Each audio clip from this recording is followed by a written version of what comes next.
With more than 3 decades of experience in disc golf, tonight I'm going to do something I've never done before.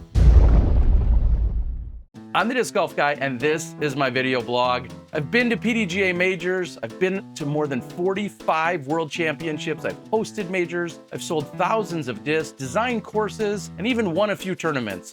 Tonight though, I'm gonna do something I've never done before, and with a little bit of help, I'm gonna dye my first disc.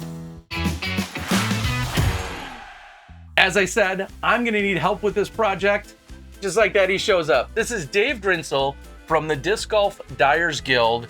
And Dave, first of all, thank you for the opportunity. Absolutely. And second of all, you're all geared up. Yep. Clearly, I need some help. You're the pro here. Yeah, no, I like your beautiful shirt, but I think we want to save it to make sure we don't get any dye on that shirt. And I have this wonderful apron that you can stick on. All right, perfect, perfect. Got some pockets. Oh, wow, okay. This is where it's at. We'll get it all adjusted. If you don't mind, I mean, you've got a hat. I'm not that fancy. Here's what I'll do. I'll go bro style. There you go. All right, I feel comfortable now. Nice. If you want to protect your manicured hands, you can also wear gloves. I understand. I'll probably keep things off my hands in terms of them getting discolored. Do you feel like it's easier? Will I lose some texture or feel by using these? I don't mind getting dirty. I don't wear gloves, but I don't spill stuff. All right, I don't need gloves then. That is probably a pro tip though. Yes. Okay. Yeah. I'm going to teach you the method that we teach for all our classes. It's basically idiot proof. Now, I'm not calling you an idiot, but we want to have the greatest success out there. And if you wanted to try disc dyeing at home, we do have a bunch of kits on the Dyers Guild website, and all the stuff that you see on here is going to be in the Dyers, the gold kit. So yeah, definitely check out the Dyers Guild for that. The method that we're going to be doing is called the clear glue bed method. What we're going to be doing is we're going to be grabbing a container of some sort that we can stick the disc in, and we're going to be pouring clear glue into the bed, putting dye on top, and putting the disc on top. That's the long and short of it. Seems easy enough. I don't know if I should have given this disclaimer earlier. I can't draw a stick figure. There's a reason I haven't attempted this in more than 30 years of disc golf. I'm not artistically inclined whatsoever. That's perfectly fine, because it's interesting that most disc dyers don't consider themselves artists. We'll put that to vote later. Also, this is on video, so we can do the magic of editing, make it look beautiful. All right, fair enough. Do you know anything about disc dyeing? Have you watched any videos? Do you have any inclination? The best that I can share is that I know, as you said, sometimes you have some kind of bed of material. You said glue. I've also heard of things like shaving cream, Barbasol. I'm here for you. I've heard of different things that you ultimately put it in, but that's the extent of what I've seen before. And then I've seen some of the times people will use some kind of a record player and do something that I think you guys call spin dye. Mm-hmm. But outside of that, no, I haven't seen too much. Well, this is good, because then you have a fresh mind and you don't have any preconceived notions of what can or can't be done. Okay, okay. Which is always interesting, especially doing these classes, to see what designs and things that people come up with. What would you say is the very first thing that people are concerned with, or maybe that they are hesitant about? The first thing is just getting, if you're doing it on your own, getting all the dyes and supplies and everything that you need that actually works with disc dyeing. Because in the early days of disc dyeing, people had to source every individual thing, and they had to make sure it worked, and that wasn't a guarantee. And that's what I like about these kits so much, is everything is in there. And the other concern is your concern, where you don't think you're artistic, but I believe that everybody should have some sort of artistic outlet. Okay, well, you might be disappointed, but I have been with people who've had to run to stores to try to get just the right RIT dye throughout the years. I think that's a thing of the past for the most part. I know you have a lot of offerings on the website, which is great for new people to get themselves going, and even advanced people, but that's the only thing I've heard in the past is certain RIT dye and old versions, something of that nature, and there's been a rush to stores for a particular RIT dye. Yeah, what we're going to be using for dye is Pro Chemical and Dye, which is kind of like the industry standard right now in disc dyeing, and they have a bunch of colors. They have like 50 different colors to choose from, but in the kit we have 7 colors that get you started.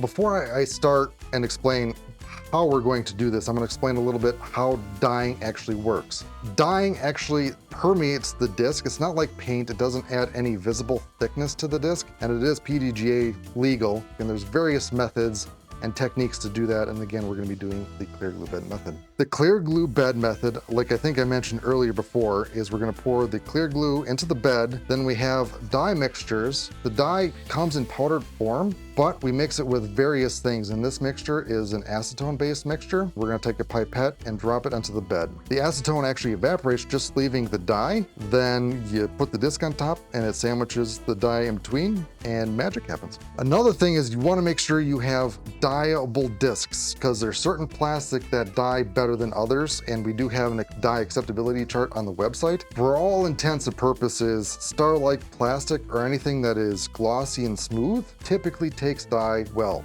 Base plastic like DX plastic or putter plastic does not take dye, as well as some of the premium plastic. And that can also be said possibly if it glows or not. Is that any additional indicator if it's going to take a good dye? Glow discs can take dye, and I was going to also mention that white disc is your best canvas. You can dye colored disc, but then you have to use your color theory, because if you have like a blue disc, you can't have all the colors. So a white disc is preferred. You can dye a glow disc. It's going to be a little bit muted just because of the color of the plastic. Well, and nothing for nothing. When I run tournaments or often get stamps done up, I love to do a mini stamp because I know some people will wipe those, which is probably another conversation. Some people will wipe the stamp, but even if you leave the stamp there, it's just so minimal. And so it gives you just a nice big canvas to work with. I've heard from dyers that that's exactly what they love, is this big canvas to work with. And if they have to remove a stamp, there's a small one in this case for them to actually have to remove. So that's something that I've thought about for years. Again, not me being the dyer, but knowing that some people love to get a disc and immediately they're looking at that as, hey, this is something I can work with. Yeah, and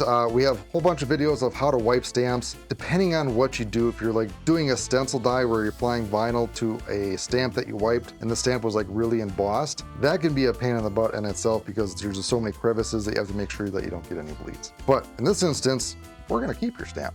Okay, fair enough. So what if you're like me, you're lacking in artistic ability, but just even inspiration? Where do you go? What do you do? Well, luckily for you, we have a lookbook, and you can actually find this on the Dyers Guild website of different patterns that you can do and step-by-step instructions of how to do that. So just give you a good starting point. I know you pick something out and we'll hopefully give that a try. And if you can't read, well, then you should just keep watching this video or other videos that you can find on the website. Exactly. Perfect, okay. The first thing that we're going to do is we're using a brand new disc, and typically during the manufacturing process, they use some sort of release agent or there's some sort of coating on there that the dye does not like to accept on the disc. We're going to clean the disc, and there's multiple ways that you can clean the disc. You can use soap and water in your sink. I like to use isopropyl alcohol. Typically your stamps should be safe, but if you want to make sure your stamps do not go away, I would highly recommend using soap and water. You can use a melamine sponge as well, but again, you gotta be careful because if you scrub really hard, you can erase the stamp. And if you're already wiping the stamp with acetone, you're good to go. So the first thing that you're going to do is wipe down the disc with the isopropyl alcohol. I assume I'm gonna use this. Yes. And this is something that everyone can go pick up anywhere? Yeah. Is this part of a kit, or is this something you just tell people they can go get on their own? So you can go get this on your own. I prefer the higher percentage of alcohol, so this is 91% iso alcohol, and just really a quick rub down anywhere that the dye is going to be. The biggest offenders of discs that have problems is Castoplast discs. They seem to have the most release agent, and if you ever notice, like the Castoplast discs, like the K1 plastic is very slick and shiny, that's probably why. Something from Sweden. Yes.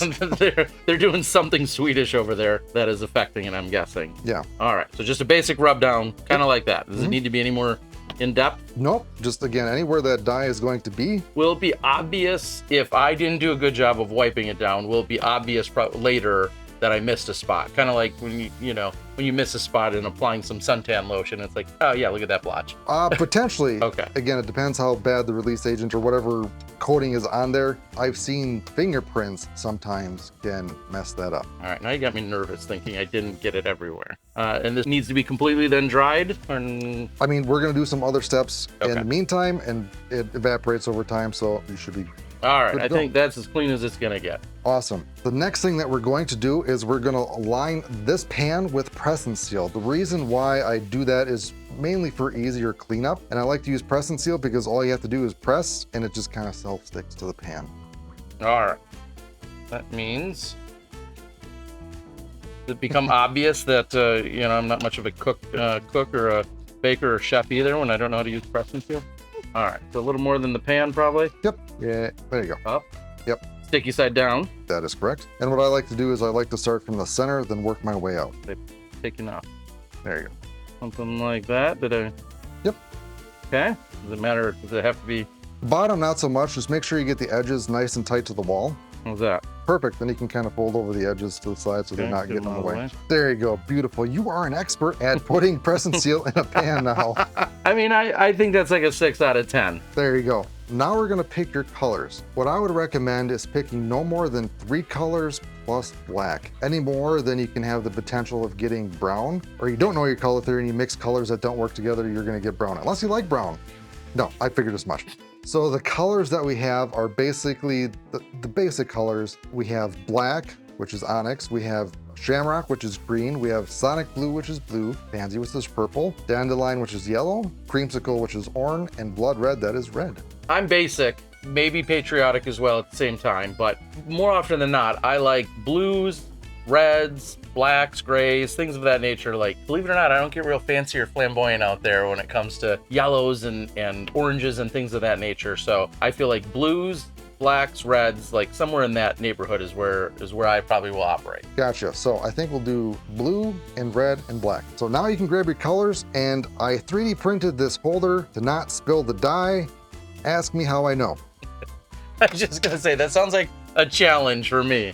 Yes. All right, so I'm grabbing onyx, you said? Mm-hmm. And then I'm grabbing the blue. Yep. And my red is up here. Mm-hmm. All right. So we got your colors picked out. The next step is we're going to be putting the clear glue in the bed. And this step of how I'm going to explain it, I'm pretty sure you're going to be very familiar with it. You don't want to pour the glue up high because we don't want to get any air bubbles. So you want to pour the glue like you would pour a beer. I've tried that once, so we'll see. I'm just grabbing Elmer's glue. Is this standard? Are you picking this up at any given store? Obviously, it's a very large size. Where's this coming from? I forgot to mention how much to put in there. I would probably put like the amount of the thickness of the disc. Okay. The main thing is we don't want the disc to bottom out on the bottom of the pan, but you can use any clear glue. The only difference is like the viscosity, and it might act slightly different, but I've used Elmer's glue. I've used like Amazon basic glue. I've used glue from Michael's. It's all pretty much the same. How am I doing? Perfect. That should be good. That's enough? Yeah, look at that. There's a bubble or two. Well, I'll explain how we can get rid of those in a bit. That's gonna be enough. That's plenty. Okay. You can experiment, like depending on the dominess of your disc. Like if you have a really domey disc, you want a deeper bed because that bottom part of the dome will actually bottom out on the bottom of the bed. If it's a flatter disc, you don't need as much material, so you can save on material. And the nice thing is with clear glue, you can actually reuse the bed maybe up to 8 or 10 times, because when you reuse it, the dye gets mixed in with the glue, and when you're actually dyeing the disc, the dye sits on top. So the dye is already like embedded in the glue and has no effect of actually dyeing the next disc that you do. Wow, I love a little recycling. Yes, I'm going to explain what kind of pattern you're going to do, then I'll explain how to use the dye, and probably the most important thing that I'm ever going to tell you as well. Oh no, should I be getting out a notepad? No. Okay. It hopefully should be pretty easy. Okay. But what we're going to do is you're going to be basically alternating all those 3 colors into lines. So you'll do black line, a blue line, a red line, and you'll just keep alternating. And I will let you open up the dye, and there's a nice little holder that you can put the bottle cap in. Put the bottle back so you don't spill.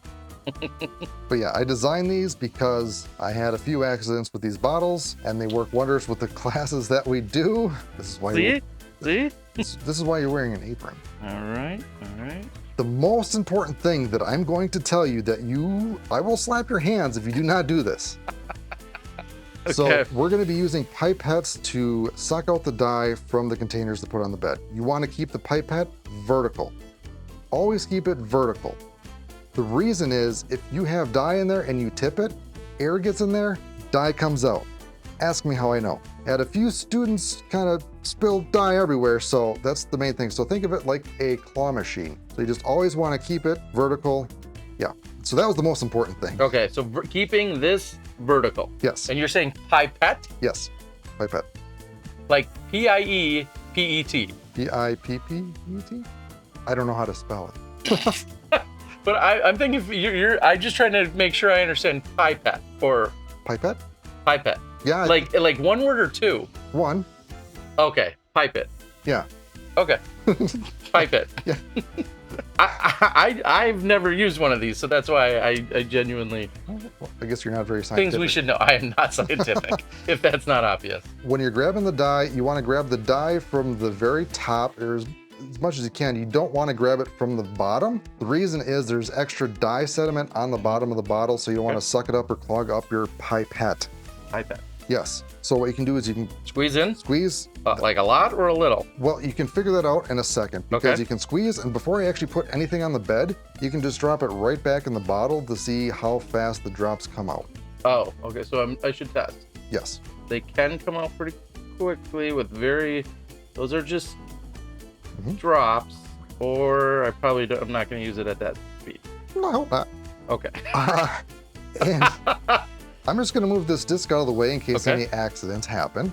Okay. And just drop a single line on there, and you'll see how the dye spreads, and you don't need like multiple layers. Just a single layer of the color is plenty enough to get the saturation. How close am I trying to get my line to, we'll say how far in am I trying to? So you basically want to start right on the edge of the pan. You can actually touch the edge of the pan if you want. And I'm following the edge of the pan? We're going to go on straight lines. So you're going to do like just a little line of black, then whatever color you want to do Okay. next.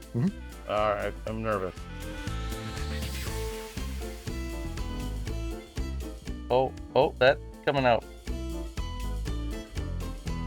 There you go.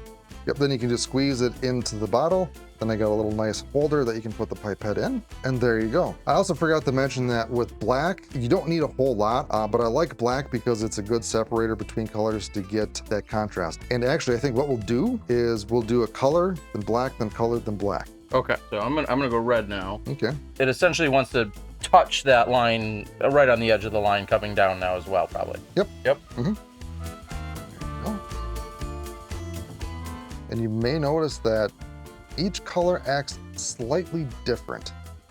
Red's a little more aggressive. Yeah. Spit that out. Now we're gonna go back to black. Yep, I think you just named the album. Mm-hmm. Yep. You're old enough for that? My dad was a 80s movie guy.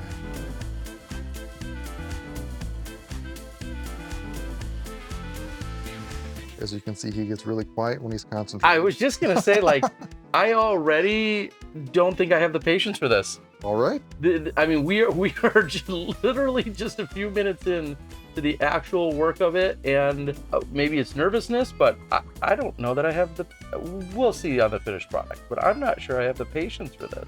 The other thing that I forgot to mention, which you're doing great, is to have the pipette close to the bed, not really high, and not actually embedded into the glue. The thing with this is art. So don't expect perfectness. There's always going to be some organic unknownness, and you sometimes have to embrace that.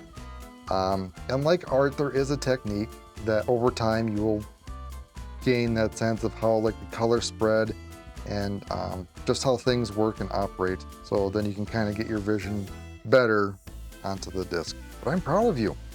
I feel like we set the bar pretty low, and I'm good with that. This is You're trying new things.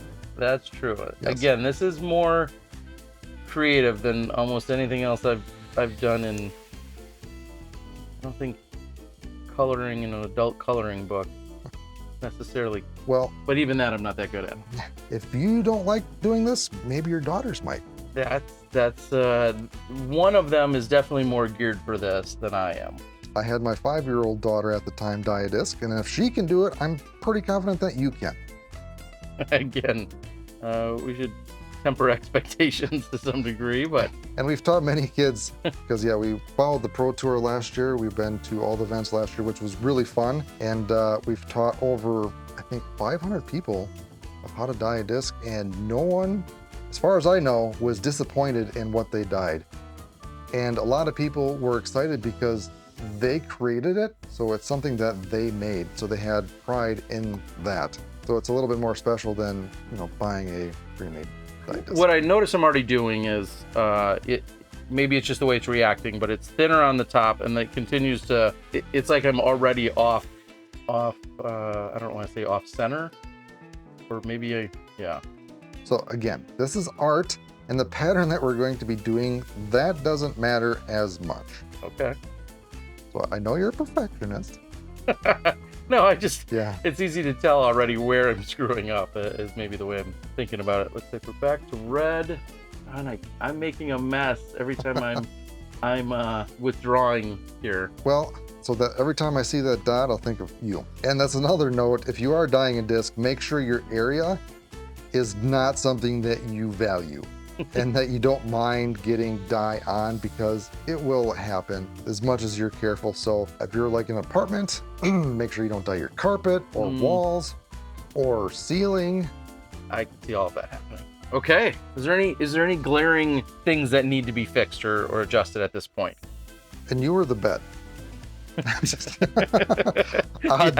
Yes. The bed looks great. Okay. What we're going to be doing is, I can't remember the technical term for this pattern, but it's a feather pattern. So what we're going to be doing is we're going to be using some sort of thing, and we're going to be swiping across in a zigzag pattern. And what we're trying to do is we're trying to mix these colors, not mix, but not even spread, but get them to interlock in some capacity. Yeah. Is there an obvious tool as you're heading for maybe a toothpick? We see a dowel. What is that? Obviously, is that going to determine the thickness of the feathering? Yeah, it depends. If you want to pull more material, having like a thicker dowel, or if you want to go, not as much material, thin and wispy. So your call. I like. Okay, for this, you're going to start at one end and you're not going to lift the toothpick at all. And you're going to start from one end and you want to make sure you go all the way to the edge of the pan and keep going back and forth. And I'm never taking it out. Yes, and make sure you have it's a continuous S, so to speak, pattern or Z pattern, just back and forth. Yes, make sure you have a paper towel ready, because you're going to pull it out at the end, and okay, so you don't have, I mean, it's my table, so what do you care? And does it matter, do I want to? So you want to basically have the lines go like this. Okay, so I'm trying to create horizontal lines right now against my, yes, what I would consider vertical pattern. That is correct. And I'm just going to start up at the top and then work itself back and forth the whole way. Yes.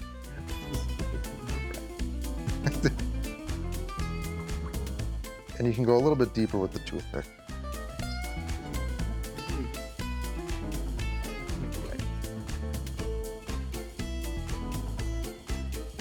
And however tight you want your lines. Well, that was my next question. Which I like them tight, like the way you're doing it, because it's got a really feathery, whispery look to it. And I really like those feathery lines. The amount of concentration is something I'm not used to, if I'm being honest here. Flexing a part of your brain that needs to be flexed.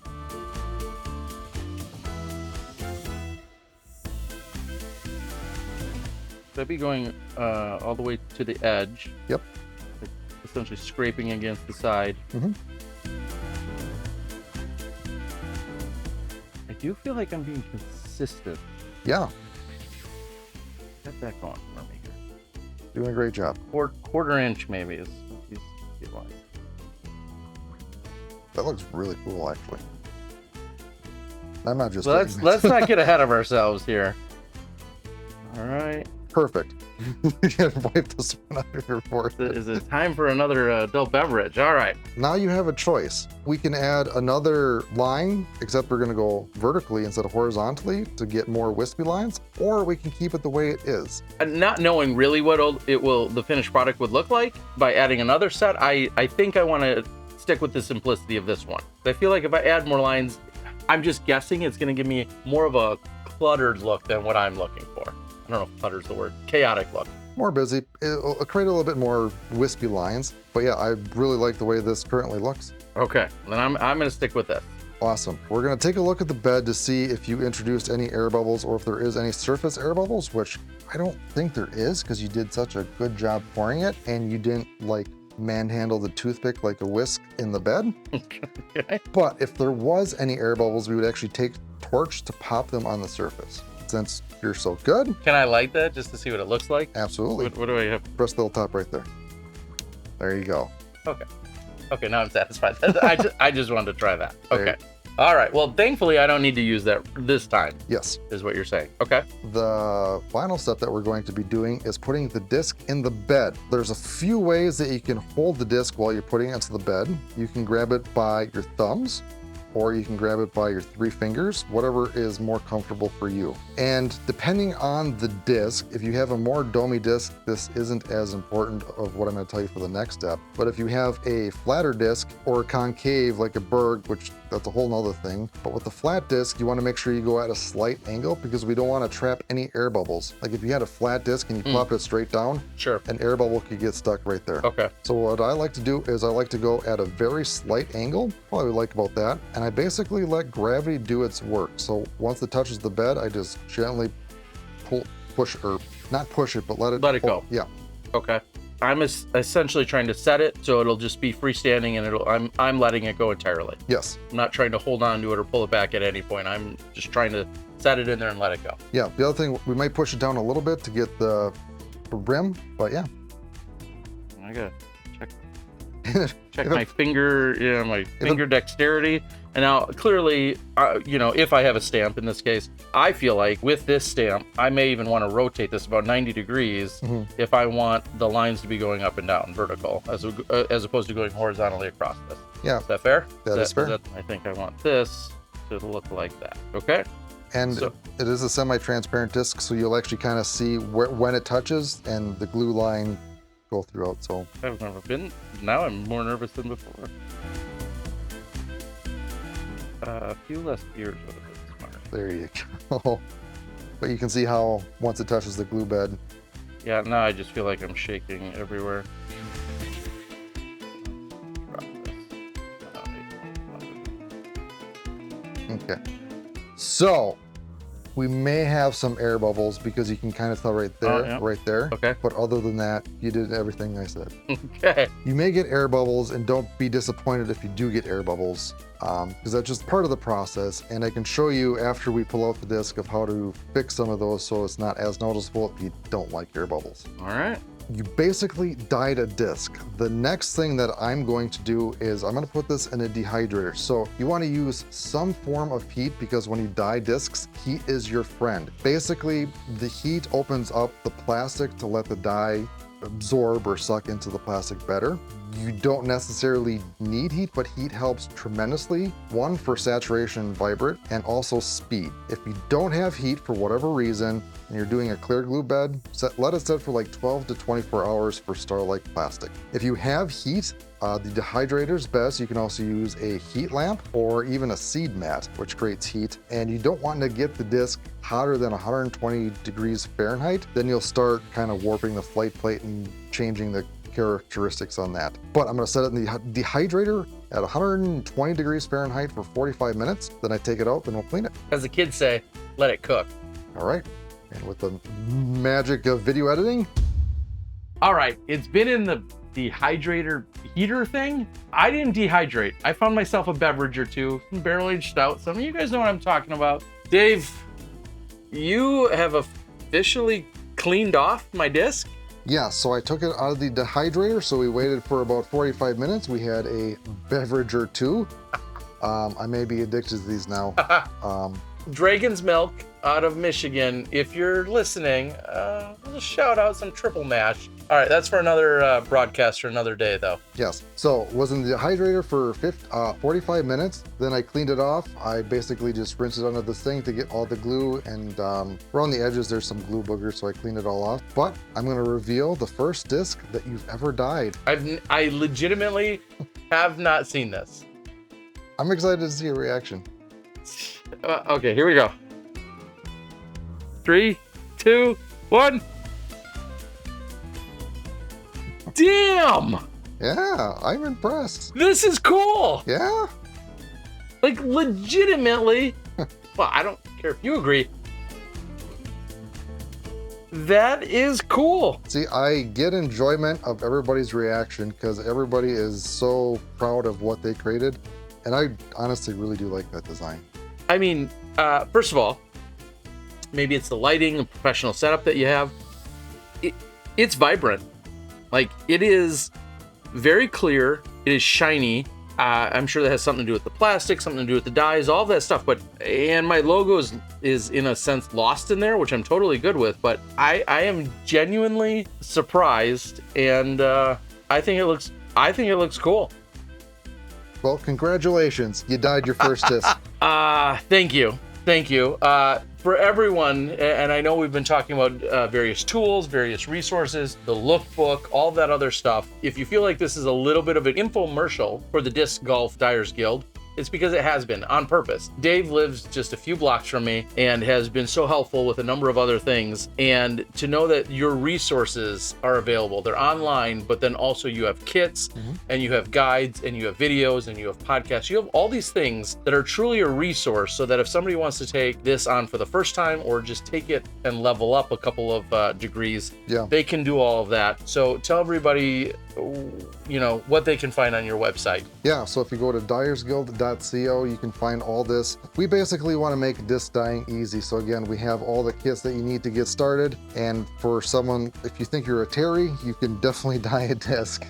Thank you very much for popping your bubble for dyeing a disc. It's crazy to think it's been over 30 years that I've been involved with disc golf, and the fact that I was there when some of the first ever discs that came out that were dyed by Discraft and Jay Mathis, Jay Bird, that's another video for another day, to now say that I've actually done one myself that I'm proud of. I'd like to give this away. Part of me wants to hold on to it because many of you know I'm a hoarder, but I also feel like I should find a way to give this away, so we'll look for a contest to do that. But thank you for everything you've done. Thank you for all of the editing. Thank you for all of the tools and the resources that we're finding here at the Disc Golf Dyers Guild. I'm looking forward to it. And if you want to see more of how we can do other styles, other forms, I am officially open to it. I was hesitant before, but knowing that I didn't make trash the first time, maybe means that I could come back and I could try some other opportunities and some other things that you offer. Yeah, so if you want to see Terry dye more disc, leave a comment below and we'll see if we can get him back in the studio. All right, everyone, that's Dave from the Disc Golf Dyers Guild. I'm Terry Miller, the Disc Golf Guy. This is old school vlog style. I hope that you've enjoyed it. Like, share, subscribe, do all the YouTube things. Leave us a comment about what you want to see more in the future, and hopefully we can keep you guys updated and hope you can learn a little bit more about disc golf dyeing. We'll catch you guys at the next one.